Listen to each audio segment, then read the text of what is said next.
హీరోలు దర్శకులుగా మారడం ఇప్పుడు pan India wide latest trend. ఏ ఇండస్ట్రీలో చూసినా హీరోలు కథలు రాస్తూ చేతిలో మెగాఫోన్ పట్టుకుని కనిపిస్తున్నారు. ఇప్పుడు ఈ లిస్ట్లో పందెం కోడి కూడా చేరిపోయాడు.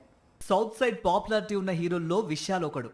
ప్రస్తుతం మకుటం అనే చిత్రంలో నటిస్తున్నాడు. ఈ సినిమాని ముందు రవి అరసు అనే దర్శకుడు తెరకెక్కిస్తూ వచ్చాడు. అయితే హీరో విశాల్ కు డైరెక్టర్ తో విభేదాలు రావడంతో దర్శకత్వం బాధ్యతను తానే తీసుకున్నాడు విశాల్.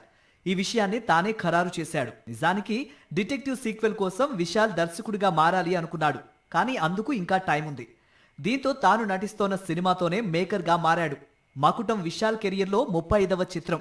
తమిళ అగ్ర నిర్మాణ సంస్థ సూపర్ గుడ్ ఫిలిమ్స్ లో 99వ చిత్రం. తమిళంలో ధనుష్ ఇప్పటికే దర్శకుడిగా మారి వరుస విజయాలను అందుకుంటున్నాడు. అంతకు ముందు కమల్ హాసన్ వరుసగా సినిమాలకు దర్శకత్వం వహించిన సంగతి తెలిసిందే. డ్యూడ్ హీరో ప్రదీప్ రంగనాథన్ కూడా ఇప్పటికే దర్శకుడిగా మారాడు. ఇప్పుడు విశాల్ కూడా దర్శకుడిగా మారాలనే తన 25 ఏళ్ల కలను నెరవేర్చుకున్నాడు.